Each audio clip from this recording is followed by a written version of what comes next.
परमात्मा को पाने तथा उसका वास्तविक लाभ प्राप्त करने के लिए पवित्र बाइबल में प्रमाण है कि प्रभु ने मनुष्य को अपना ही स्वरूप बनाया। 6 दिन में सृष्टि रचकर 7वें दिन विश्राम किया। कुरान शरीफ में प्रमाण है कि हजरत मोहम्मद को खुदा स्वयं कह रहे हैं कि मैंने तुम्हें उस परमात्मा की महिमा बताने के लिए भेजा है। वो परमात्मा कबीर है जिसने 6 दिन में सृष्टि रची तथा 7वें दिन तख्त पर जा विराजा। उसकी खबर किसी बाखबर से पूछकर तो देखो। कृपया अवश्य सुनिए जगत गुरु तत्वदर्शी संत रामपाल जी महाराज के अमृत वचन। दर्शकों, क्या आप जानते हैं कि एक ऐसा भी स्थान है जहां कभी जन्म मृत्यु नहीं होती? वह अद्भुत स्थान जहां का तेज इतना प्रबल है कि करोड़ों सूरज और चांद की रोशनी भी फीकी पड़ जाती है, जहां नदियों में दूध बहता है और जहां मोक्ष प्राप्त हंस आत्माएं निवास करती हैं। यह अविनाशी लोक स्वर्ग और नरक से भी ऊपर है। तो आखिर ऐसा क्या हुआ जब दिल्ली के सोनिया विहार के रहने वाले चंदन शाह जी के साथ कि इस अमर लोक के दर्शन करना सुलभ हो गया? दरअसल ये पहले हिंदू समाज में प्रचलित साधनाओं में लिप्त थे, परंतु 2017 में चंदन शाह जी को एक अद्भुत ज्ञान का पता चला, जिसके बाद से इनके जीवन का नया अध्याय खुल गया। इनकी बहन जो प्रारब्ध के दुख से जूझ रही थी वो ठीक हुई। मां का भयंकर कमर दर्द भी अब छू मंत्र हो चुका है और इनकी आर्थिक स्थिति भी सही हो गई है। ये सब संभव हुआ है जगत गुरु तत्वदर्शी संत रामपाल जी महाराज जी के अद्भुत तत्व ज्ञान से। उनके द्वारा प्राप्त सत्य साधना से ही चंदन जी को तेजोमय अविनाशी लोक सतलोक के दर्शन हुए हैं। सुनिए सतलोक का साक्षात्कार करके आए चंदन जी की कहानी उन्हीं की जुबानी। नमस्कार जी। नमस्कार। क्या नाम है जी आपका? चंदन शाह। चंदन जी, आप कहाँ के रहने वाले हैं? दिल्ली सोनिया विहार। संत रामपाल जी महाराज से नाम दीक्षा आपने कब ली? 28 अगस्त 2017। चंदन जी, संत रामपाल जी महाराज की शरण में आने से पहले आप क्या भक्ति साधना करते थे? हिंदू धर्म में प्रचलित सभी देवी देवताओं की भक्ति किया करते थे। जैसे काली माँ की हम इष्ट मान के उनकी पूजा किया करते थे, और बाकी जैसे मम्मी पापा कहा करते थे कि आज बेटा रविवार है, आज जाओ आप शिव जी को जल चढ़ाए आओ, तो जाते थे। जो जो हमें कहा जाता था हम सभी भक्ति साधनाएं करते थे। बल्कि हमें ये भी नहीं पता था कि लाभ कहते किसे हैं, क्योंकि इन लोगों का विधान है इन देवी देवताओं का कि जैसा कर्म करेगा वैसा ही ये दंड देंगे या हमें वैसा ही परिणाम देंगे।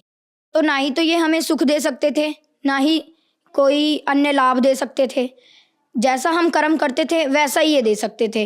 इस वजह से हम जैसा कर्म करते थे हमें प्रारब्ध प्राप्त होता था। जैसे मेरी मम्मी को बहुत पुराना कमर का दर्द रहता था, वो तमाम डॉक्टरों से दिखाया, तमाम MRI करवाए, एक्सरे करवाए, पर कहीं से लाभ प्राप्त नहीं हुआ, क्योंकि वो सही नहीं हो रहा था। बहुत जगह हमने धक्के खाए। फिर उसके बाद मम्मी ने अंत में जाके मम्मी ने हार मान ली कि अब फिर मम्मी को किसी ने बताया कि ये एक गुरु हैं जय गुरुदेव जी, आप उनके पास जाइए, वहाँ से सही होगा। तो मम्मी ने उनसे नाम भी लिया, और लेकिन वो भी करते करते मम्मी को कोई लाभ प्राप्त नहीं हुआ। उनकी भी भक्ति मम्मी अभी तक करती आ रही थी। फिर मेरे मामा जी थे, और बाकी मेरे मामा जी के भूत भी लगा करते थे। हमारे भूत प्रेत की बाधाएं थी। हमारे घर में काफ़ी भूत प्रेत की बाधाएं थी, जिनसे हमारे घर में हमारे नाना जी ख़त्म हो गए, दादाजी, ऐसे करते करते हमारे सारे बुजुर्ग ख़त्म होते जा रहे थे। भूत प्रेत की ज़्यादा बाधाएं थी हमारे घर में। और बाकी मेरी बहन की तबीयत ख़राब रहती थी, काफ़ी कमज़ोर थी वो। उसकी कभी पैरों की नस चलने लग जाती तो उसे अस्पताल लेके भागना पड़े। हफ्ते में कम से कम 4 दिन तो अस्पताल में बीतते थे हमारे। बाकी मेरी भी तबीयत ख़राब रहती थी। मुझे अचानक से फीवर होता था और पता नहीं कब वो बढ़ जाता था, हाई लेवल पे हो जाता था। और संत रामपाल जी महाराज से जुड़ने से पहले मुझे टाइफाइड हो गया। टाइफाइड जो हुआ तो फिर मेरे को हाई लेवल का टाइफाइड हो गया। उसमें डॉक्टर के पास गए तो उन्होंने कहा कि उन्होंने मेरा खून जांच किया। सबसे पहले उन्होंने बताया इसका खून काला हो चुका है, अब ये जिंदा नहीं बच सकता, अब आप कहीं पे भी ले जाओ इसे, ये जिंदा नहीं बच सकता। हमें काली माँ की भक्ति करते हुए हमें कोई लाभ नहीं मिले। हमने उन्हें इष्ट रूप में पूजा, हमें कोई लाभ नहीं हुए, बल्कि हमें दिन प्रतिदिन नुकसान होती रहती थी। हमारी आर्थिक तंगी थी, काफ़ी फाइनेंशियल प्रॉब्लम थी हमारे घर में। तो जगत गुरु तत्वदर्शी संत रामपाल जी महाराज से जुड़ने से पहले हम जितनी भी भक्ति साधनाएं करते थे उनसे हमें कोई लाभ प्राप्त नहीं हुए। तो फिर इन सब परेशानियों के बीच आपको संत रामपाल जी महाराज की जानकारी कहाँ से मिली? हाँ, हमारे मामा जी आए थे हमारे घर पे, तो उन्होंने हमें ज्ञान गंगा पुस्तक दी। तो मेरे अंदर ललक आ गई कि अब ये ज्ञान गंगा पुस्तक है, इसे पढ़ना चाहिए, अच्छी ज्ञान की पुस्तक है। तो मामा ने कहा कि इसे ज़रूर पढ़ना। तो मैंने उसे 3 महीने में पढ़ी और उसके बाद मैंने ज्ञान समझ के सदगुरु संत रामपाल जी महाराज के पास पहले मैंने अपनी मम्मी को भेजा कि मम्मी आप जाओ, नाम लेकर आओ, अगर आपको कुछ लाभ मिलता है तो मैं भी आपके साथ जुड़ जाऊंगा। तो फिर मम्मी ने वहाँ से नाम दीक्षा ली। तो मम्मी आई तो मम्मी के कमर का दर्द एकदम छूमंतर हो गया, जैसे ऐसा लग रहा था कि वो दर्द था ही नहीं उनके। और फिर मैंने सोचा कि जब मम्मी के सही हो गया तो मुझे भी सही हो जाएगा। फिर मैंने मम्मी से कहा मम्मी बस आप मेरे को नाम दिला दो। मेरे रीढ़ की हड्डी में उस समय बहुत दर्द रहता था, टाइफाइड की वजह से भूख नहीं लगती थी मुझे, तो रीढ़ की हड्डी में ज़्यादा पेन रहता था मेरे। मैं बेड पे पड़ा रहता था। और फिर उस दिन जिस दिन नाम लेने जाना था 28 अगस्त को 2017 में, तो मैं उस दिन 5 किलोमीटर साइकिल अकेले चला के लोनी तक गया था। आप मानेंगे नहीं, मेरी तबीयत इतनी ख़राब थी, फिर भी मैं संत रामपाल जी महाराज से मैंने कहा अगर आप भगवान हों तो आप मेरे को अपने पास सही सलामत लेकर अपने पास तक पहुंचा दो, मैं आपसे ज़रूर नाम दीक्षा लूँगा। और फिर जब मैं वहाँ तक गया मेरे कमर का दर्द बिल्कुल ख़त्म हो गया नाम लेने से पहले। तो ऐसे करके हमने वहाँ पे सदगुरु रामपाल जी महाराज से नाम दीक्षा ले ली। चंदन, हमने सुना है कि संत रामपाल जी महाराज से नाम दीक्षा लेने के बाद श्रद्धालुओं को बहुत सारे लाभ प्राप्त होते हैं, तो क्या संत रामपाल जी महाराज से नाम दीक्षा लेने के बाद आपको भी कोई लाभ प्राप्त हुए? जी हाँ सर, हमें लाभ प्राप्त हुए। हमें सबसे पहले तो आध्यात्मिक ज्ञान पता लगा। हमें ये पता लगा कि आखिर सच्ची भक्ति क्या है, उसकी विधि क्या है। शास्त्र अनुकूल भक्ति प्राप्त हुई संत रामपाल जी महाराज से। उसके बाद हमें शारीरिक सुख भी मिले, आर्थिक सुख भी मिले। जैसे कि मम्मी के कमर का दर्द सही हुआ, बहुत पुराना दर्द। मैं भी अस्पताल में ही रहता था, हफ्ते के 4 दिन हमें अस्पताल दौड़ना पड़ता था, कैसे भी किसी भी कारण, किसी को कुछ हो जाता था, किसी को कुछ हो जाता था। तो हमारे उन सब चीज़ों में फ़र्क आया। फिर हमने संत रामपाल जी महाराज से जब नाम लिया, उसके 15 दिन बाद हमारे घर में ऐसा माहौल बनने लग गया कि जैसे अब सुख ही सुख थे हमारे घर में, क्योंकि अब कलेश रहता नहीं था ज़्यादा, क्योंकि परमात्मा का ज्ञान सबको मिल गया था। इस वजह से ज़्यादा कलेश नहीं रहता था। पापा को काफ़ी ज़्यादा टेंशन रहती थी पहले, तो अब वो भी नहीं रहती थी। टेंशन इस बात की थी क्योंकि पापा के ऊपर कर्जा काफ़ी चढ़ गया था। तो अब संत रामपाल जी महाराज से जुड़ने के बाद पापा का कर्जा धीरे धीरे उतरता जा रहा है। और बाकी मेरी बहन जो तबीयत खराब रहती थी उसकी वो काफ़ी कमज़ोर थी हमारे घर में सबसे ज़्यादा। जैसे मेरे को टाइफाइड हुआ था ना, उनसे पहले उन्हें चिकनगुनिया हो गया था, तो वो एडमिट थी अस्पताल में। हम संत रामपाल जी महाराज से इसी बीच जुड़ गए। तो हमने कह दिया कि आप डॉक्टर को कि आप इन्हें डिस्चार्ज करो, अब जो करेंगे हमारे संत रामपाल जी महाराज सही कर देंगे। एक रात में भगत जी आप मानेंगे नहीं, मेरी बहन सवेरे उठी, हमें उसे हर जगह ले जाना पड़ता था, कहीं पे भी जाती थी तो उसकी तबीयत इतनी ख़राब थी, चल नहीं पाती थी। सवेरे उठी और उसने खुद ही गई बाथरूम में, उसने मुंह धोया, आई और खाना भी उसने खुद ही खाया। हमें खिलाना पड़ता था, बेड पे ले जाना पड़ता था उसे खाना खिलाने के लिए, पर लेकिन वो खुद उठ के आई और उसने खुद खाना खाया। और उस दिन के बाद आज तक है हमारे घर में किसी ने भी एक टैबलेट तक नहीं खाई है किसी भी बीमारी की, वो सही हो जाती है अपने आप। और बाकी अन्य लाभ ये हुआ, परमात्मा ने मुझे दर्शन दिए सदगुरु रामपाल जी महाराज ने, और वो मुझे सतलोक लेकर गए 12 अप्रैल सन 2018 में। मेरे को वो सतलोक लेकर गए परमात्मा। सतलोक में भी मेरे को विश्वास तो नहीं हो रहा था, पर लेकिन मैं उस दिन 8 बजे मेरी आंख लग गई। मैं सोया और फिर उसके बाद मेरे को काल के दर्शन हुए। मैं काफ़ी डर गया। मैं 10 बजे उठा, 10 साढ़े 10 के करीब उठा मैं, और फिर उसके बाद मेरे को नींद नहीं आई 1:30 बजे तक, क्योंकि मैं काफ़ी डर गया था। मैं सतनाम का जाप करता रहा। मेरे को फरवरी में मिल गया था सतनाम का जाप, 25 फरवरी को, और मैं सतनाम का जाप करता रहा 1:30 बजे रात तक, करता रहा। ऐसे करते करते 1:30 बजे मेरे को अपने आप नींद आ गई। उसके बाद जगत गुरु तत्वदर्शी संत रामपाल जी महाराज ने मुझे दर्शन दिए। उनके मतलब उन्होंने जब दर्शन दिए तो उनके शरीर के आगे पीछे रोशनी सी चल रही थी, चक्कर सा था। तो उन्होंने क्या किया, उन्होंने ऐसे करके हाथ बढ़ाया, तो हाथ बढ़ाया, मैंने उनका हाथ पकड़ा, उन्होंने मेरे को खींच लिया। उन्होंने जो खींचा तो ऐसे लगा मैं जो उनके शरीर के आसपास की रोशनी थी मैं उसमें समा गया। अंदर जब गया तो मैंने देखा आत्माएं कहीं इधर उड़ रही हैं, कहीं इधर उधर मतलब विचरण कर रही हैं। और वहाँ का बहुत अच्छा मौसम, वहाँ ना ही सूरज ना ही कुछ, वहाँ वो प्रकाशित लोक था बस। वहाँ पे हर आत्मा के शरीर से रोशनी निकल रही थी। फिर मेरे को अंदाज़ा लग गया कि ये परमात्मा मेरे को सतलोक लेकर आए हैं। फिर उसके बाद संत रामपाल जी महाराज मेरे को सतलोक में मिले और उन्होंने मेरे को जहाँ कबीर जी का आसन है वहाँ पर लेकर गए। वहाँ पर एक बहुत से बड़े गोमज में बीच में परमात्मा जैसे राजा होता है वैसे बैठे हुए थे सिंहासन पे, और उसके बगल में दरबारियों की तरह जैसे हमारे संत गरीबदास जी महाराज, संत रामपाल जी महाराज, ये सब वहाँ पे अन्य रूप बना के बैठे हुए थे। रामदेवानंद जी महाराज, चितानंद जी महाराज, जितने भी गुरु हमारे गुरु जी से पहले हुए हैं, संत रामपाल जी महाराज से पहले, वो सब दरबारी की तरह बैठे हुए थे वहाँ पे। मैंने कबीर जी को दंडवत प्रणाम किया। उतने में वहाँ पे एक आत्मा आई। तो कबीर जी ने कहा कि इन्हें ये नए मेहमान हैं, इन्हें सतलोक घुमा दो। तो फिर उन्होंने मेरे को एक यान दिया। यान के अंदर हम जा रहे थे, हम दोनों, वो आत्मा भी थी मेरे साथ, वो लेकर जा रही थी। तो एक पहाड़ था, पहाड़ के बीच से वो मुझे निकाल रही थी। मतलब 2 पहाड़ थे, उनके बीच में बिल्कुल गैप नहीं था कि हमारा यान निकल सके। तो मैंने कहा कि आप मुझे मत निकालो, मैं मर जाऊँगा, क्योंकि यहाँ गैप नहीं है, अब इतनी सी जगह में हम कैसे निकलेंगे। तो उन्होंने कहा बेटा यहाँ की कोई भी वस्तु नाशवान नहीं है, ये अमर लोक है, अविनाशी लोक है। तो फिर इतना कहते ही पहाड़ के बीच से हम निकल गए। और जब मैंने आंखें मींच ली, मैं काफ़ी डर गया था। फिर मैंने जब आंखें खोली तो हम पहाड़ को पार कर चुके थे और मुझे कुछ भी नहीं हुआ था। तो फिर उन्होंने मेरे को ऐसे करते करते मेरे को उन्होंने एक वहाँ पे दूध की नदी बहती है वहाँ पे लेकर गए। तो मैं उसे, वो आत्मा तो पी रही थी पर लेकिन मैं पी नहीं पा रहा था उसको। फिर संत रामपाल जी महाराज वहाँ पे दर्शन दिए उन्होंने मेरे को। संत रामपाल जी महाराज के रूप में कबीर जी आए थे वहाँ पे, उन्होंने मेरे को दर्शन दिए और उन्होंने मेरे को फिर अपने हाथों से दूध पिलाया। बहुत अच्छा लगा मेरे को, बहुत अच्छी फीलिंग आई वहाँ पे। मैंने कभी सोचा भी नहीं था कि संत रामपाल जी महाराज इतनी ऊंची शक्ति के हैं। और उन्होंने मेरे को वहाँ पे पूरा सतलोक घुमाया। जैसे धीरे धीरे करके वो मेरे को लेकर गए। उन्होंने कहा बेटा देखो ये जगह है, ये जगह है, और यहाँ पे इस फलदार वृक्ष थे, वहाँ पे काजू किशमिश लगे रहते थे। तो मेरे को बीच में भूख लग गई।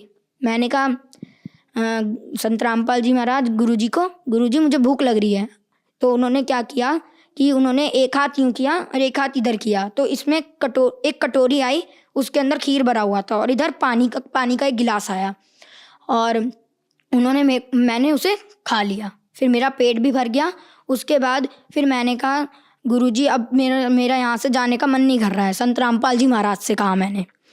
तो उन्होंने कहा बेटा देखो तुम यहाँ से जब गए थे तो तुम भक्ति युक्त थे, तुमने अपना कर्म बिगाड़ लिए, तुम्हें जाना नहीं चाहिए था यहाँ से, तुम चले गए, तुम भक्ति युक्त थे। तो अब जब तुम आओगे ना यहाँ पे तो भक्ति युक्त ही आओगे, ऐसे मैं तुम्हें ला नहीं सकता यहाँ पे। जब तक तुम्हारे अंदर भक्ति नहीं होगी, दृढ़ता नहीं होगी मेरे प्रति, मैं तुम्हें नहीं ला सकता यहाँ पे। तुम यहाँ रह नहीं सकते, तुम्हें उस लोक में जाना पड़ेगा, सेवा करनी पड़ेगी, भक्ति करनी पड़ेगी, दृढ़ होके सार नाम लेना पड़ेगा, जब तुम यहाँ आ सकते हो और यहाँ पे जब ही तुम रह सकते हो, वरना मैं तुम्हें यहाँ नहीं रख सकता।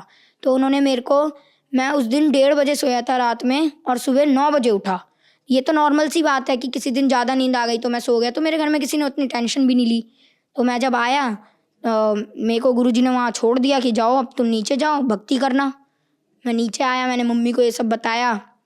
तो फिर मम्मी कह रही कि ऐसा हो नहीं सकता। तो फिर मम्मी ने उसी समय, मैंने कहा मम्मी आप दंडवत करो, अगर मेरी बात सच है ना तो आपको गुरुजी दंडवत करते समय मेरी बात महसूस करा देंगे।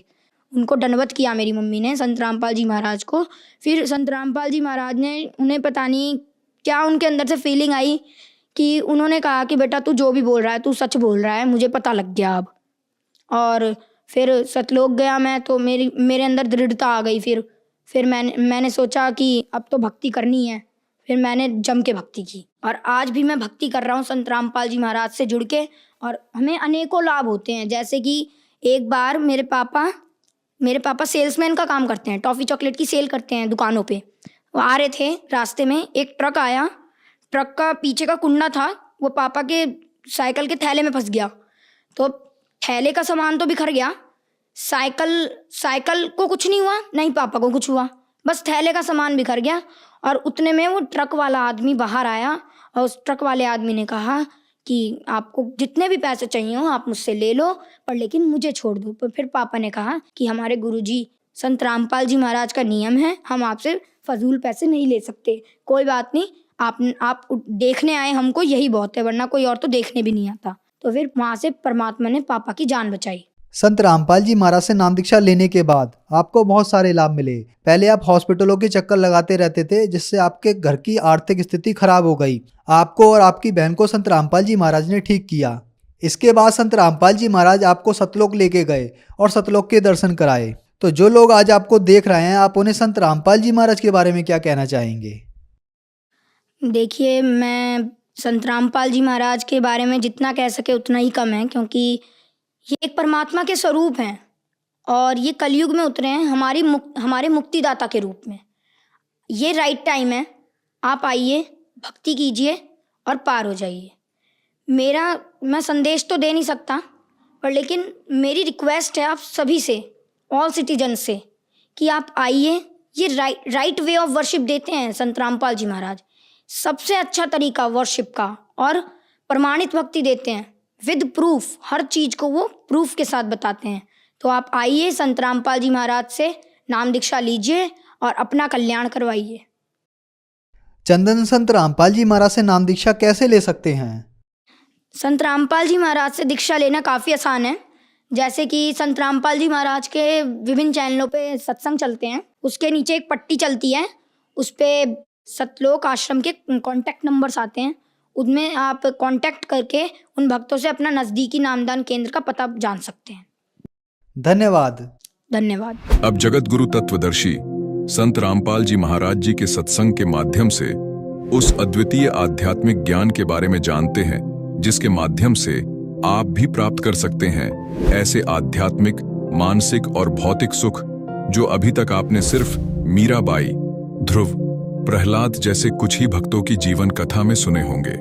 अब सुनिए तत्वदर्शी संत के संग शास्त्र अनुकूल भक्ति सत्संग, ऐसा अद्वितीय आध्यात्मिक ज्ञान जिसका है सर्वधर्मों के पवित्र शास्त्रों में प्रमाण। कहते जीव बिना लाणी सा मंत्र दे रखा भगवान ने, और कितना कीमती है। सतनाम पालड़ रंग होरी हो, 14 लोक चढ़ाव राम रंग होरी हो, 3 लोक पासंग धरे रंग होरी हो, तो ना तुले तुलाया राम रंग होरी हो।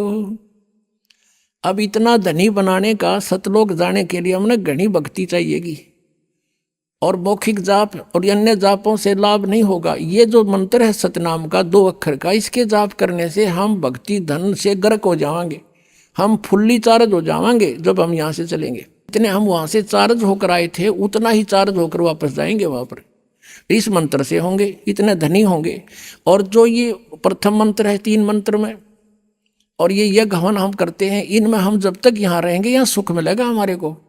और काल का जितना भी ऋण है वो इसको दे देंगे, तू पकड़े अपना, हमने जाने दे, हम नहीं लेंगे तेरा प्रतिफल। और ये 2 मंत्र 2 शेष बचेंगे, उसमें से जो तत् मंत्र का आपको दिया जाता है जाप, उसको हम अक्षर पुरुष के 7 संग ब्रह्मांडों को पार करने का टैक्स है उसका, वो दे देंगे, संभाल तू अपना। तो ये जो सत्य है, ये सार नाम है, इसकी भक्ति से हम सतलोक में पहुंच जाएंगे, स्थाई स्थान मिलेगा।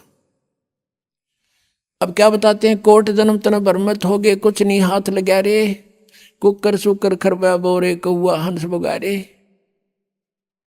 कोटि जन्म तू राजा की, ना मिटी न मन की आशा, भिक्षकों का दर दर गुम्या, मिला ना निर्गुण रासा।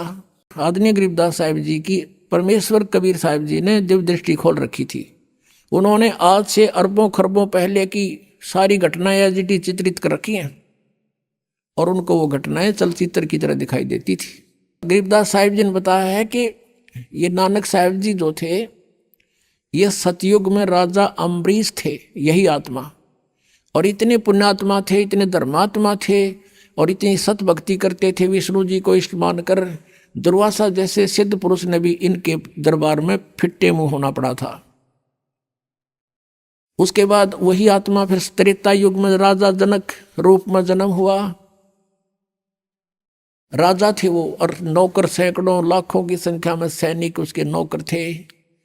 और वही आत्मा फिर पुनः को स्वर्ग में नाश करके बहुत यज्ञ किया करते थे राजा जनक, उनको नष्ट करके कलयुग के अंदर कालू राम मेहता के घर पे एक सिंपल मैन के घर जन्म हुआ, क्योंकि वो सब पुण्य खत्म हुए।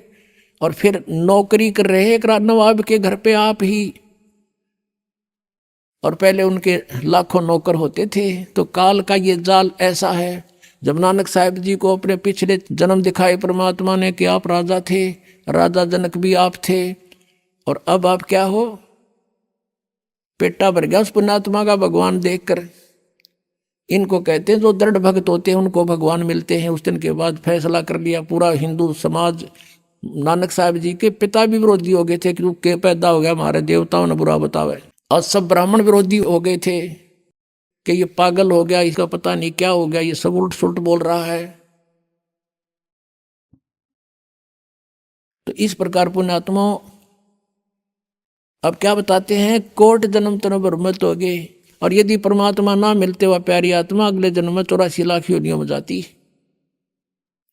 कोट जन्म तन भ्रमित हो गए, कुछ ना हाथ लगा रे, कुकर सुकर खरवा बोरे, कौआ हंस बगारे, कोट जन्म तू राजा क्यों ना, और मिट्टी न मन की आशा, भिक्षकों के दर दर घूमया, मिला ना निर्गुण रासा। आप ऐसे साधक भी रह चुके हो, घर त्याग गए, नगर से एक सूखी रोटियां मांग लेगे, 2 रोटी खाई 4 खाई, बाकी कपड़े में बांध कर वृक्ष के बांध दी, सूख गई। एक दिन भूखा रहे, अगले दिन उन्हीं को भिगो कर खा लिया, यानी 3 दिन का काम चला लिया, 1 दिन की भिक्षा तय। और खूब घोर तपस्याएं की, साधनाएं की, अन्य नामों की, अन्य साधनाएं की। उनसे क्या हुआ, तप से राज राज मदमानम, और जन्म तीसरे शुक्र सवानम। कहते हैं इंद्र कुबेर ईश की पदवी, इंद्र की पदवी प्राप्त कर ली ऐसी साधनाएं करके तूने। और इंद्र का कितना समय होता है, 72 चतुर्युगी, 72 चतुर्युग तक वो शासन करता ऊपर, 72 चतुर्युग तक। और उसके बाद उसके दौरान इंद्र को एक हिदायत होती है, इंस्ट्रक्शन होती है, एक कंडीशन होती है कि तेरे शासन काल में, और यदि कोई इंद्र की पदवी प्राप्त करने योग्य तपस्या धर्म और यज्ञ कर लेगा तो तुझे बीच में ही तेरा शासन छीन लिया जाएगा और उसको इस पद पर विराजमान किया जाएगा। इंद्र को यह चिंता रहती है, और उसके लिए फिर वो सतर्क रहता है। उसने अपने एजेंट छोड़ रखे होते हैं कि कोई मेरे शासन काल में और मेरी गद्दी प्राप्त करने योग्य कोई ऐसा धर्मपूर्ण तप ना कर ले, यज्ञ ना कर ले। एक मार्कंडे ऋषि थे, बंगाल की खाड़ी में तपस्या कर रहे थे। इंद्र को पता लग गया, उसने एक अप्सरा भेजी, उर्वशी अपने इंद्र के लोग थे, स्वर्ग लोग थे, और बहुत सुंदर खूबसूरत सारे उसको सिद्धि दे दी। उस मार्कंडे ऋषि के आसपास 8-7 किलोमीटर माँ के एक बसंत जैसा माहौल तैयार कर दिया, ना गर्मी ना सर्दी, महक छोड़ दी अपनी सिद्धि ते, और अपने आप सारंगी ये सब साजबाज अपने आप बजने लगे। और वो मार्कंडे ऋषि के सामने खड़ी होकर नाचने लगी, डांस करने लगी, करती रही डांस। और मार्कंडे ऋषि में कोई गतिविधि नहीं हुई जैसा वो चाहती थी। आखिर में वो निवस्त्र होगी, कमर का नाड़ा तोड़ दिया। जब कति नंगी होगी, संत ने ऋषि ने कहा, है बेटी, हे माई, ये क्या कर रही है तू, यहाँ किस लिए आई तू? तो शर्मिंदा होकर के वस्त्र पहनकर कहने लगी, हे मार्कंडे ऋषि, मेरे को देखकर इस बनखंड में जितने भी तपस्वी थे सब डामाडोल हो गए, इनका तो दीन धर्म नष्ट हो लिया, और तुम पता नहीं कहाँ तुम्हारी समाधि थी, तुम जानो। और उसने कहा मार्कंडे ने कि मेरी जहाँ समाधि थी वहाँ तेरे जैसी तो नाचने वालियों की 7 बांधी थी, नौकरानी थी। वो कितनी खूबसूरत होंगी जहाँ मैं देख रहा था डांस। तेरे तो कोई सुथरी हो ना, उसने भेज, कोई तेरे से सुंदर हो। तब उसने कहा कि मैं इंद्र लोक में सबसे सुंदर मैं ही हूँ, मैं इंद्र की पटरानी हूँ, और आप एक बार इंद्र लोक में चलो, नहीं तो मेरी मजाक करेंगे, मुझे दुहागन कर देगा इंद्र, नो कहेगा तू आर कर आएगी, मुझे सजा मिलेगी। अपनात्माओं, जैसे हम हठ योग का जो ध्यान करते हैं ना, ये कति अज्ञानता है। 2.5 घंटे सुबह, 2.5 घंटे शाम, ये तो बात तो कुछ को ना। ये तुम बकवाद से नरी। हजारों वर्ष सैकड़ों वर्ष सारा सारा दिन साधना करते थे, मेडिटेशन लगाते थे। मेडिटेशन के वैसे होता है जैसे आप फिल्म देखने जाते हो, 3 घंटे जाते थे, अब तो नहीं जाओगे, ना जाते हो। 3 घंटे इसे लगे जब 3 मिनट में गए, क्योंकि वो बकवाद दिक्कत थी सारी अनोखी सी। ऐसे ही समाधिस्थ जो होते हैं, अंदर शरीर के अंदर चैनल लगे हमारे शरीर में, जैसे टीवी में चैनल होते हैं। और पिछले संस्कार से इंसान कोई साधना का प्रयत्न करता है तो उसका कोई जब समाधिस्थ होने का हठ योग करता है तो कोई चैनल ऑन हो जाता है, यानी हम अंदर कमल है, वो कोई सा कमल खुल जाता है उसके पिछले संस्कार से, और फिर उसमें प्रवेश कर जाता है। वहाँ सब ये डांस नाचने गाने ये सब हो रहे हैं ऊपर के लोकों में। वहाँ तो अपनी कमाई खराब करने जाती है सब पुण्यात्माएं। तो ये मन आप कहीं बैठ कर देखना, 10 मिनट भी भक्ति ना करने दे। जब मैं सोचा चल वहाँ चलते हैं, नो करते हैं, कहीं बस की इंतजार करती है ना, और बस स्टैंड पर बैठ जा, 10 बैठा होगा देखिए कि छियाली, और फिर बैठ जा, फिर थोड़ी देर में उठ कर देखेगा कोई दिखे कि तय। और ये बैठे रहते हजारों वर्ष, ये न्यों बैठा करते कि यहाँ से इस मन को ऊपर और अच्छी बकवास दिखाई दे थी। मार्कंडेय ऋषि कहता था मेरी समाधि ब्रह्मलोक में पहुंच रही थी, सहस्रार कमल में, और इस टीवी देख रहा था शरीर के अंदर। वो यहाँ ये चोटी दौर है तो वहाँ होटल है, होटला में जीवात्मा वहाँ पहुंच गई मार्कंडेय ऋषि की। और तभी तो ये बैठे रहा करते इतनी समय तक, ना कौन बैठे, और बैठने से इनका तप बन जाता। तब से अगले जन्म में राजा, और कुछ दिन स्वर्ग में, और फिर 84 लाख योनियों में इनका ऐसी दुर्गति हो रही थी। उर्वशी कहने लगी कि इंद्र की पटरानी मैं ही हूं। तब मार्कंडेय ने कहा जब इंद्र मरेगा तू क्या करेगी? उस इंद्र की रानी ने, इंद्राणी ने कहा सची ने कि मैं 14 इंद्र वरूंगी।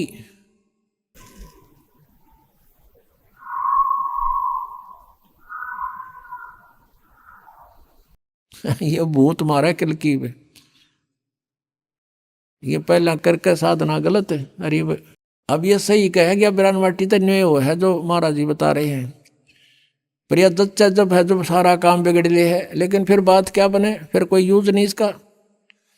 तो कहने का भाव ये है कि वो कहने लगी देखो पुण्यात्माओं कितना गहरा ज्ञान दिया परमेश्वर ने। वो जो सची रूप में इंद्र की पटरानी रूप में जो आत्मा है, उसने कभी जन्म जन्मांतर में कितने पुण्य करे, वो 14 इंद्र मर जाएंगे और वो अकेली उनकी पटरानी बनी रहेगी। उन्हें तो वहां सुख भोगने का मतलब है, अपना आनंद लेना है, वहां इज्जत बेइज्जती कुछ नहीं है ऊपर के लोगों में। वो तो पटरानी बनी रहेगी। इंद्र मर गया तो बेहतर चौकड़ी युग पूर्ण होते इंद्र मर जाएगा।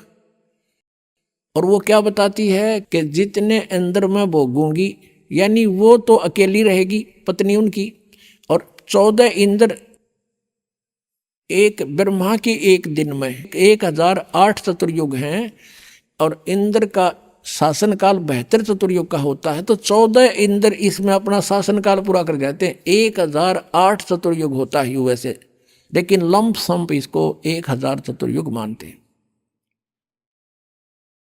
तो वो क्या कहती है कि उसने इतनी अच्छी तपस्या साधना भक्ति धन धर्म कर रखा था कि 1008 चतुर्युग तक वो अकेली आनंद भोगती है एज ए पटरानी, यानी स्वर्ग लोक में। और 14 इंद्र अपना शासन काल 72 चतुर्युगी पूरा करके मरते रहेंगे तो वो गधे बन जाते हैं। 60 गधे की योनि से होता है इंद्र का जो जीवन 83 लाख योनियों में। अब क्या बताया है कि तू इंद्र मरेगा जब क्या करेगी? ऋषि मार्कंडेय ने पूछा। इंद्राणी ने उत्तर दिया कि मैं 14 इंद्र भोगूंगी। मार्कंडेय ने कहा कि वो 14 भी मरेंगे जब क्या करेगी कि मैं तो गधी बनूंगी, और जितने इंद्र में भोगूंगी वो गधे बनेंगे। फिर जिस लोक के राजा भी गधे बने और रानी भी गधी बने, फिर मुझे वहां क्यों ले जावे थी? न्यों बोली अपनी इज्जत रखने खातिर, ना तो वहां न्यों कहेंगे कि तू हार का आगी। अब मार्कंडेय ऋषि हंसे, फिर न्यों बोले रहे तू आज भी गधी 14 खत्म करेगी और मेरे पाछे फिर खुद का गधी बनोगी। बता तू भी इज्जत की ठेकेदार नहीं हो रही, अब बिनों का बेइज्जती होगी। अरे थारा गजब हो।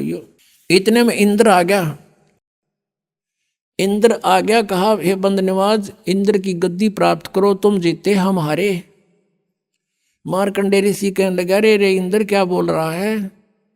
इंद्र की गद्दी तो मेरे लिए काग की बीट है, और बेटा आजा मैं तुझे ब्रह्मलोक का रास्ता बता दूं, वहाँ बड़ा सुख है, ब्रह्मलोक में इतना आनंद है, ये तो कुछ भी नहीं है।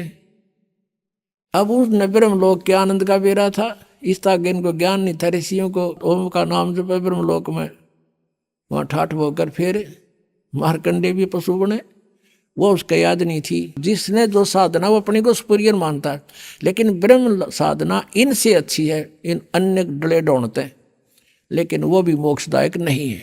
लेकिन मार्कंडे को वो अपनी मोक्षदायक लगा थी, और इंद्र वाली से बढ़िया।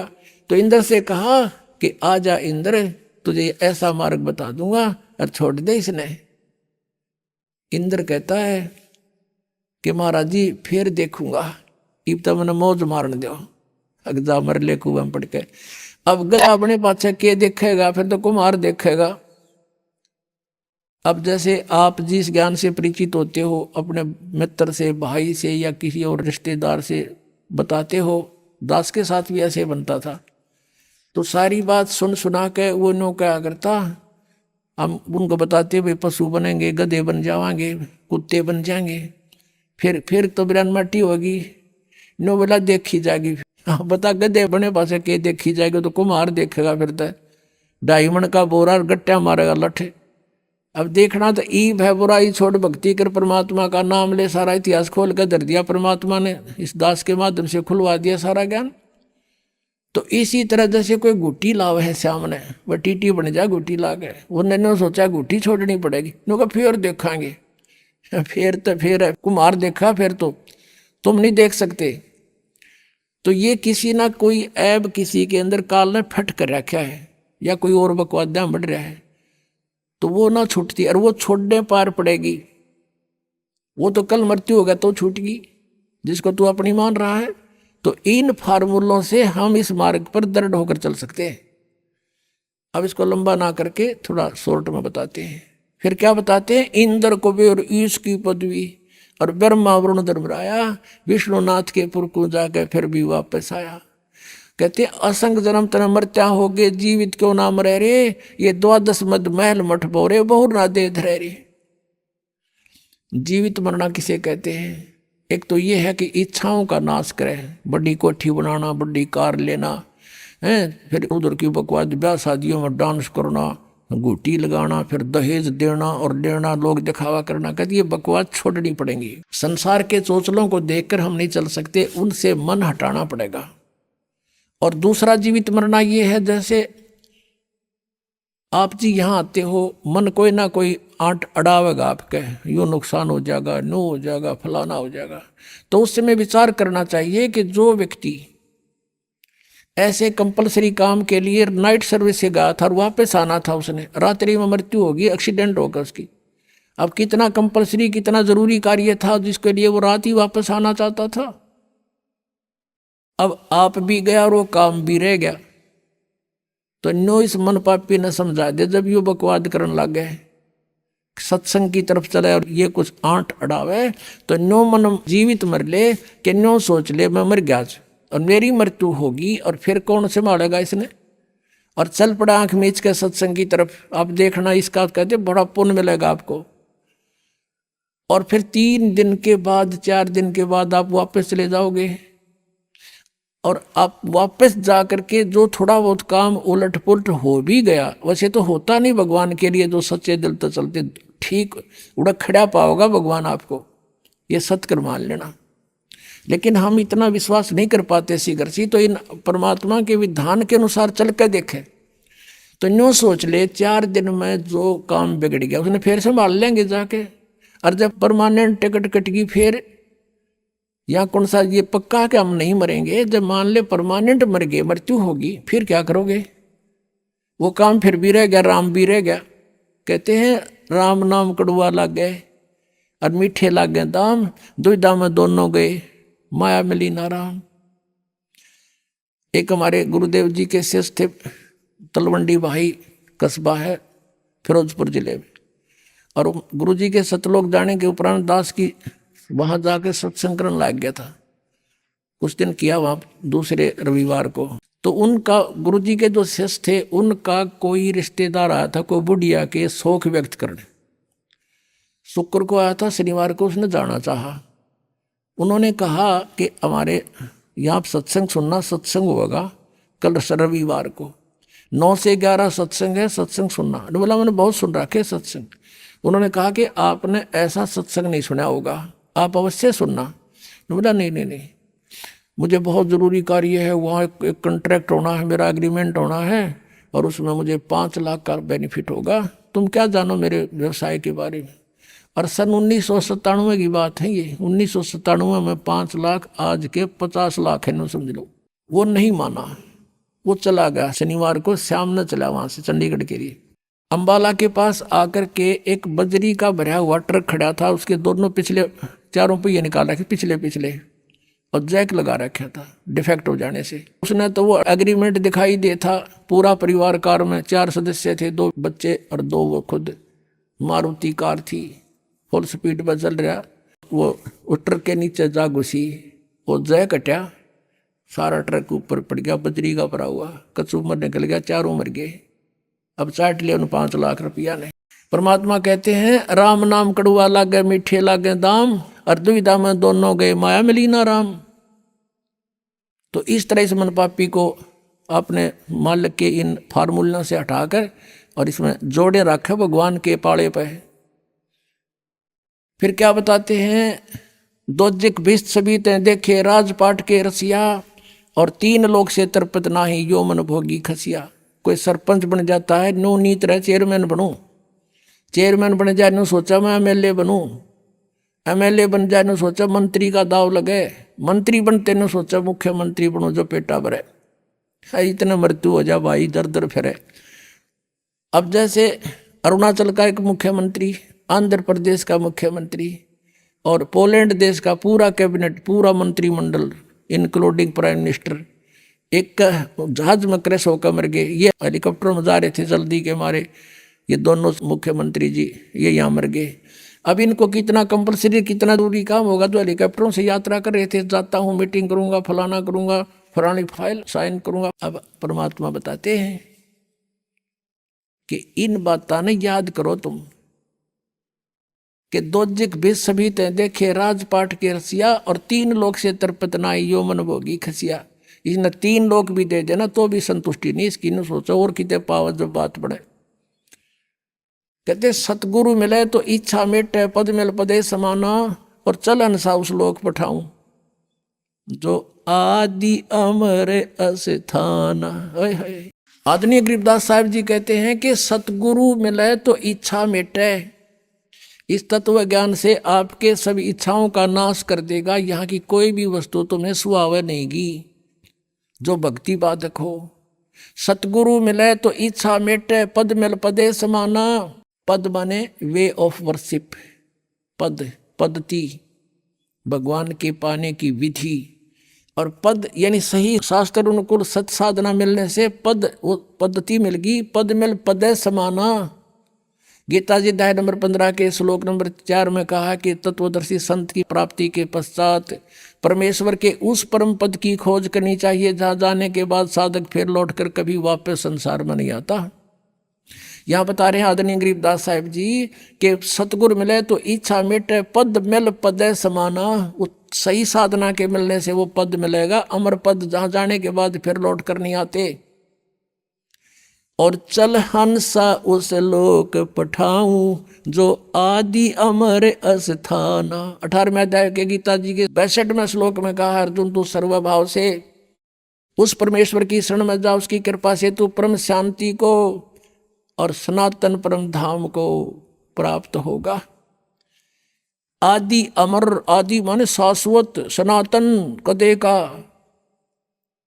चल हंसा उस लोक पठाऊं जो आदि अमर स्थाना। और वहाँ क्या सुख है? तुम यहाँ की जो सुख, चौथी मुक्ति भी प्राप्त कर लेते हो, चारों मुक्ति भी प्राप्त कर ले हो, तो भी एक दिन समाप्त होंगी तुम्हारी।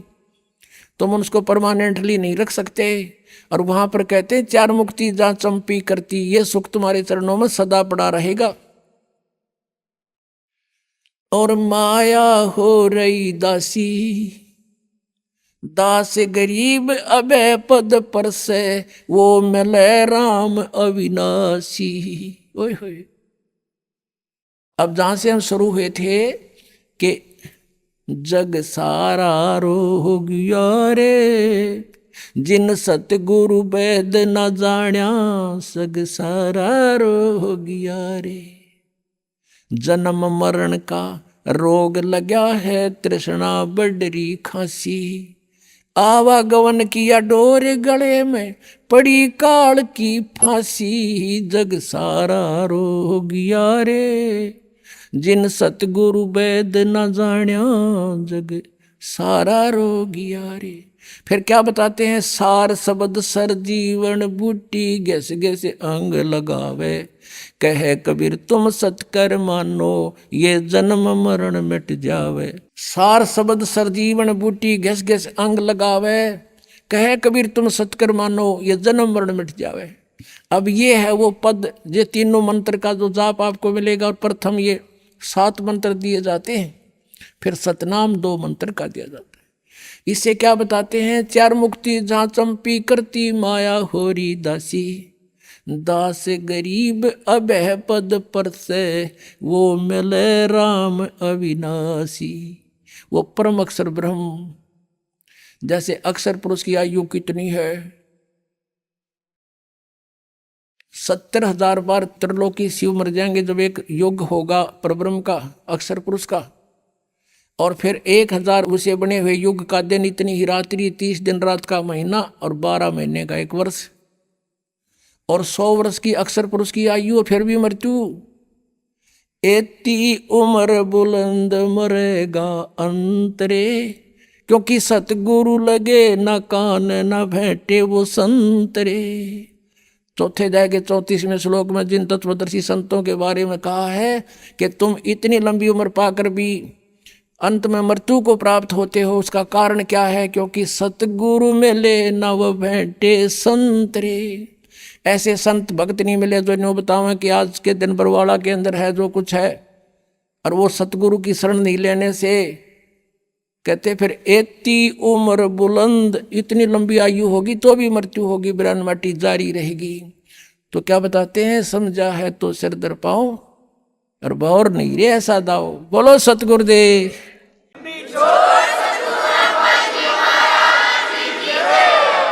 अभी आपने सुने संत रामपाल जी महाराज के मंगल प्रवचन।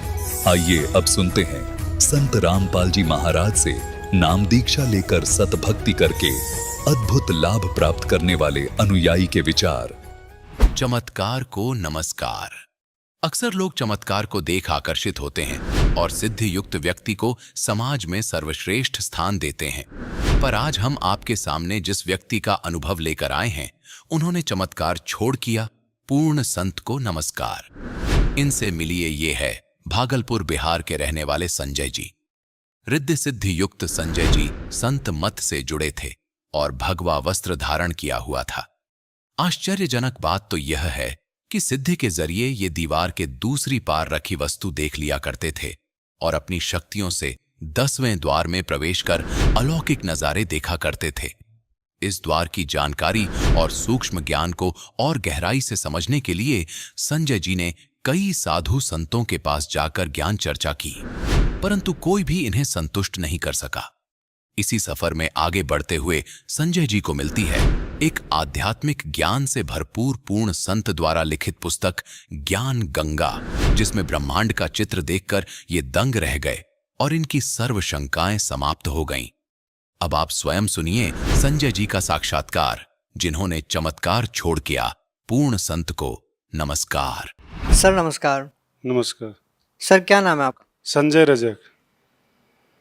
कहाँ से हैं सर आप? भागलपुर बिहार से। सर, संत रामपाल जी महाराज से नाम दीक्षा कब लिया आपने? 2013 में लिए ना। सर, संत रामपाल जी महाराज से नाम दीक्षा लेने से पहले आप क्या भक्ति करते थे? हम पहले संत मत से जुड़े हुए थे और संत मत से जुड़ के जो है अपने दीक्षा प्राप्त करके जो हमारे गुरुजी पहले जो साधना बताए थे, वो साधना हम गंगा नदी के किनारे अपना ध्यान लगाते थे और ध्यान लगा के और उस सुषमना के द्वार जो है, जो 10वां द्वार बोलते हैं, उसी द्वार में से हम अपनी सुरती को लगाकर और उस 10वां द्वार में प्रवेश कर जाते थे। तो हमारे शरीर जो है 2 भागों में हो जाते थे। एक तो शरीर नीचे हमें दिखाई दे रहा था और दूसरा जो सूक्ष्म शरीर जो था उस सुषमना के द्वार से जो गए थे वहाँ भी हम देख रहे हैं कि हम यहाँ भी हैं और हम नीचे भी शरीर हमारा रखा हुआ। तो वहाँ का दृश्य देख के हमें ऐसा आनंद लगा कि हे भगवान, इसी देश में रहें तो हमें भूख और प्यास जो है ये नहीं यहाँ लगते हैं। तो उन वहाँ का आनंद देखकर जो है बहुत आनंदित हो गए हम। और वहाँ से एकाएक चेतना मन में आया कि नीचे वाला जो शरीर है हम जो छोड़ कर आए हैं, तो ऐसा चेतना है कि नीचे वाले शरीर में जाओ नहीं तो वो शरीर तुम्हारे नष्ट हो जाएंगे। तो हम अपने शरीर को देखते नीचे कि हमारे शरीर में नीचे कितने मक्खी बैठे हुए, सब कुछ दिखाई देते।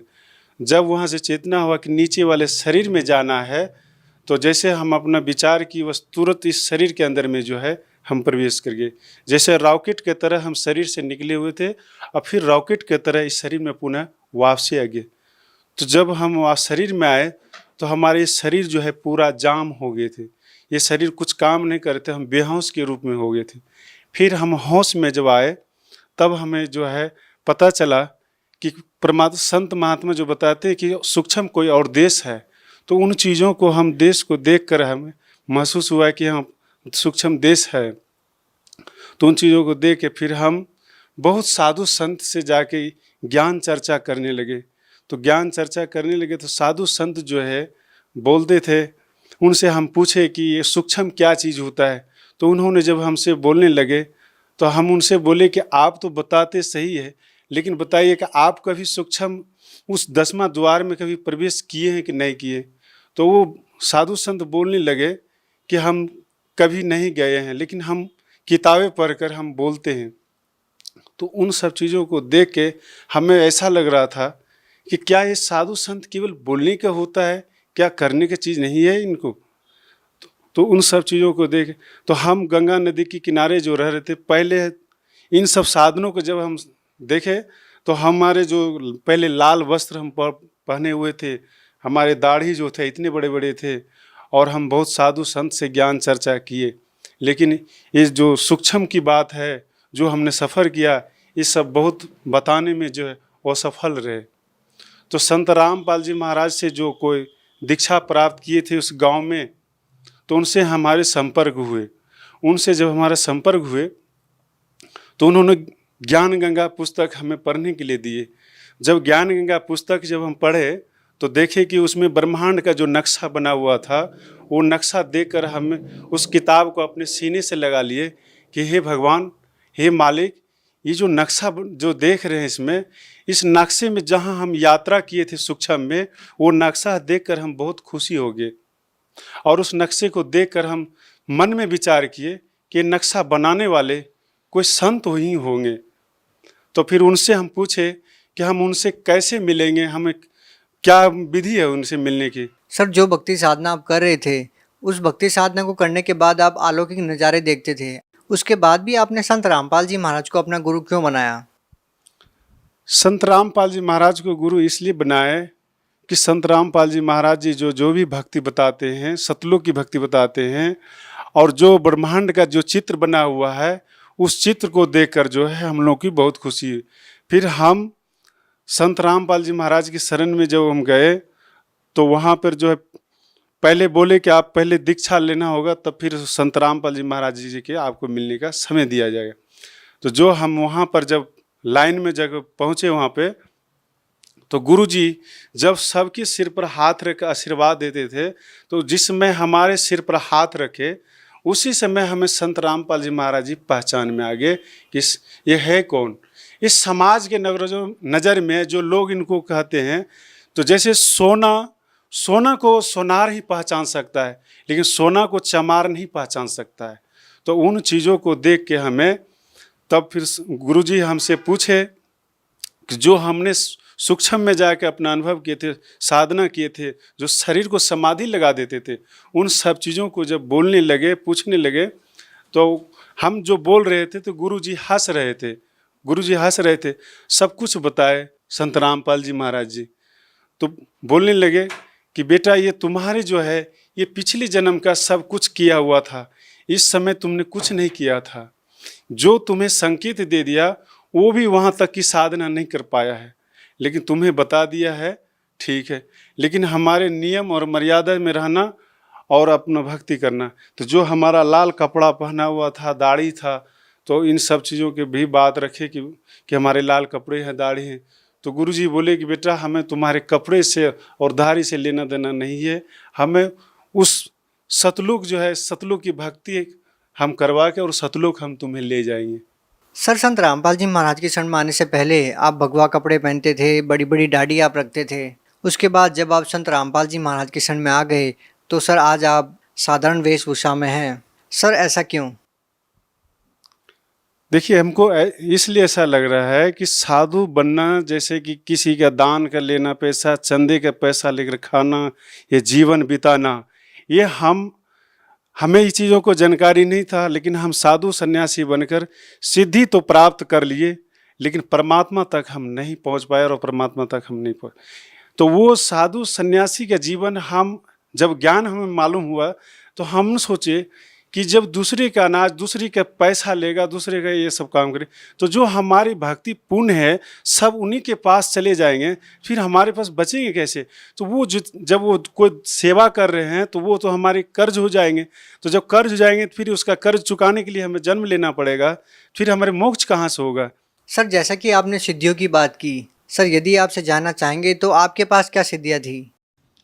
हमारे पास सिद्धि ऐसा था कि हम कोई अगर ये कह दे कि दीवार के अंदर उस पार में क्या चीज़ रखा हुआ है, तो उस चीज़ों को हम एक नज़र से देखते देखते उस दीवार के उस पार को हम चीज़ को देखने लग जाते कि उस पार में क्या रखा हुआ है।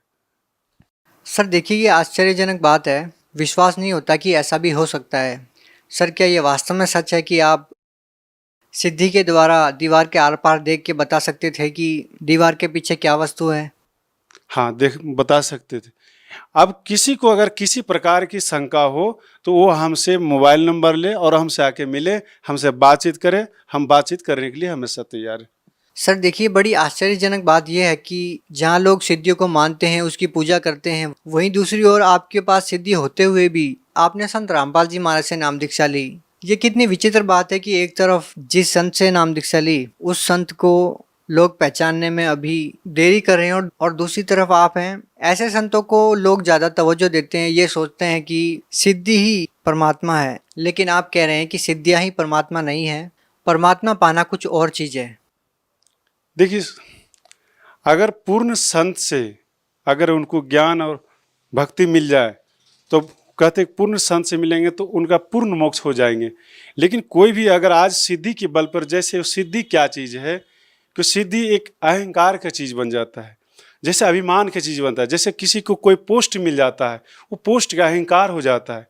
लेकिन वास्तविक चीज़ ये है कि परमात्मा के लिए अहंकार और पोस्ट और यह सिद्धि नहीं, उनके अंदर का जो प्रेम है, जो प्यास है, जो तरफ है, वो तरफ होना चाहिए।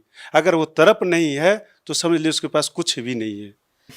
सर आप उन लोगों के लिए अपने आप में एक बहुत बड़ा जवाब हैं जो लोग ये कहते हैं कि संत रामपाल जी महाराज कोई चमत्कार करके दिखाए। जब चमत्कार करने वाले ही संत रामपाल जी महाराज किसी से बनने लग जाएंगे तो फिर लोगों के पास सवाल क्या रहेंगे? क्योंकि लोग कहते हैं कि चमत्कार को नमस्कार, लेकिन आप कह रहे हैं कि पूर्ण संत को नमस्कार। सर इस बारे में आप क्या कहना चाहेंगे? देखिए, चमत्कार से क्या होता है कि चमत्कार से तो मोक्ष नहीं होता है, लेकिन ये है कि जैसे मान लिया कि हमको परमात्मा चाहिए तो परमात्मा के लिए जो है वो तरफ होना चाहिए। ये सिद्धि, ये चमत्कार, ये जो कुछ भी है, ये भक्ति मार्ग में जो है एक बाधक होता है। इस बाधक में उलझ जाता है, उलझने के बाद जो है वो जो भक्ति जो है उसका सफल नहीं हो पाता है। सर जैसा कि लोग संतों के पास इसलिए जाते हैं कि उनको शारीरिक लाभ मिले, मानसिक लाभ मिले या आध्यात्मिक लाभ मिले, आपने संत रामपाल जी महाराज जी को गुरु क्यों बनाया? संत रामपाल जी महाराज को हम गुरु इसलिए बनाए कि हम बहुत साधु संतों के पास भटक भटक के अपना जीवन हमने बहुत खो चुका। जो कि आज हमसे बहुत सीनियर, बहुत साधु, जो कि 500 के ग्रुप में रहने वाले हम साधु थे, जो कि वो उस ग्रुप के लोगों ने कहते थे कि हमारे जो सिद्धि शक्ति है वो 500 के ग्रुप में नहीं थे, वो 500 ने ही हम ही को सर्वश्रेष्ठ मानते थे। लेकिन वो 500 ने ये आज भी समझ रहे हैं कि ये आखिर संत रामपाल जी के शरण में क्यों गए। ये हमसे पूछा गया तो हम उनको बताए। बात ये ऐसा है कि हम संत रामपाल जी महाराज के शरण में इसलिए गए हैं कि जो संत रामपाल जी महाराज जो भक्ति बताते हैं, जो साधना बताते हैं, जो नियम बताते हैं, वो है बहुत संतों के पास में नहीं है, बहुत संतों के पास नहीं है जो संत रामपाल जी महाराज। और संत रामपाल जी महाराज को जो आज कोई भी इनको साधारण मानते हैं, ये साधारण नहीं है, यह समझ लीजिए कि पूर्ण परमात्मा है। क्योंकि परमात्मा को वही पहचान सकता है जिनका आत्मा परमात्मा के लिए तरफ होता है, और जिनकी आत्मा में तरफ नहीं है वो परमात्मा को नहीं पहचान सकता। सर कितनी विचित्र बात है ना कि आपके पास सिद्धियां होते हुए भी उन सिद्धियों का इस्तेमाल न करके आप संत रामपाल जी महाराज की शरण में गए। सर लाखों में 1-2 ही ऐसे लोग होते हैं जिनके पास सिद्धियां होती है, जो चमत्कार कर सकते हैं, उसके बावजूद वो अपनी सिद्धियों का इस्तेमाल न करके, चमत्कार न करके, केवल भक्ति प्राप्त करने के लिए, भगवान प्राप्त करने के लिए संतों की शरण में जाते हैं, जैसा कि आप गए और आपने संत रामपाल जी महाराज को अपना गुरु बना लिया। यदि आप जिस तरह से आप बहुत ही साधारण वेशभूषा में हैं, आपको देखकर बिल्कुल ऐसा नहीं लगता कि आप चमत्कार करते होंगे, कोई आपके पास रिद्धि सिद्धि रही होंगी। यदि आप इस टाइम पे यदि भगवा कपड़ा पहन लेते हैं, लंबी दाढ़ी बढ़ा लेते हैं और चमत्कार करने लग जाते हैं, रिद्धि सिद्धियों का प्रयोग करने लग जाते हैं, तो आज आप हिंदुस्तान में लाखों लोगों का प्रतिनिधित्व कर सकते हैं। लेकिन एक बहुत बड़ी बात है कि आपने मान बढ़ाई को त्याग कर संत रामपाल जी महाराज को अपना गुरु बनाया। सर बहुत सारे ऐसे लोग होंगे, बहुत सारे संत ऐसे हैं जो आज भी चमत्कार करते हैं और लाखों की संख्या में उनके अनुयायी है। आप उन लोगों को क्या कहना चाहेंगे? देखिए, हम उन सबों को ये कहना चाहते हैं कि जितने भी साधु संत के वेशभूषा में बनकर जो वक्ता बने हुए प्रवचन करते हैं, दुनिया के लोग उनको मानते हैं और उनकी बात पर चलते हैं। लेकिन हम ये कहना चाहते हैं कि आखिर पूर्ण संत का पहचान क्या है। पूर्ण संत का पहचान तो जान लेना चाहिए। तो जितने भी साधु संत बने तो ये अपनी जो है मान बड़ाई जो है ये छोड़ना नहीं चाहता है। ये जीवन में सबसे बड़ा दुश्मन हो जाता है मान बड़ाई। मान बड़ाई ही आपका सब खतरनाक होता है। तो ये जितने भी साधु संत बने हुए हैं तो ये इन्होंने अपनी संख्या बढ़ाकर जो है अपनी पदवी बनाकर जो है हम लोग के समाज में जो है गुमड़ा बनाकर बैठे हुए हैं। सर आज आपने संत रामपाल जी महाराज से नाम दीक्षा ले रखी है। सर क्या आज भी आपके अंदर वो सिद्धियां हैं? सर क्या आज आप दीवार के पार कोई वस्तु रखी है उसको बता सकते हैं? नहीं, संत रामपाल जी महाराज जी की शरण में जब से हम दीक्षा प्राप्त किए हैं तो गुरु जी हमारे सिर पर हाथ रखकर इस पे बैंड लगा दिए कि बेटा जो तुमने पहले जितने भी सिद्धि जो भी कुछ किया सो किया से आज के बाद ये नहीं करना है। तो हमने हाथ जोड़कर गुरुजी से प्रार्थना की कि गुरुजी आज के बाद हम कोई सिद्धि का प्रयोग नहीं करेंगे। गुरुजी वचन दिए कि बेटा अगर तुम कोई भी सिद्धि का प्रयोग करोगे तो तुम सतलोक नहीं जा पाओगे। इसलिए हम वचन दिए गुरुजी अब कभी भी हम कोई सिद्धि का प्रयोग नहीं करेंगे, क्योंकि सिद्धि का प्रयोग करने से उनका पुण्य छीन होता है। सर आप भगत समाज को क्या संदेश देना चाहेंगे? भगत समाज से हम ये संदेश देना चाहते हैं कि जो भी कोई भी पंथ में इधर उधर कहीं भी भटक रहे हैं तो ये आपका जो है समय आ गया है, तो आप जो है इधर उधर ना भटके और आप संत रामपाल जी महाराज के शरण में जो टीवी चैनल पर जो प्रोग्राम आते हैं उस चैनल पर प्रोग्राम में जो मोबाइल नंबर रहता है उस मोबाइल नंबर से बात कीजिए। जो जहाँ से भी है उनको दीक्षा प्राप्त हो जाएगी। बहुत बहुत धन्यवाद।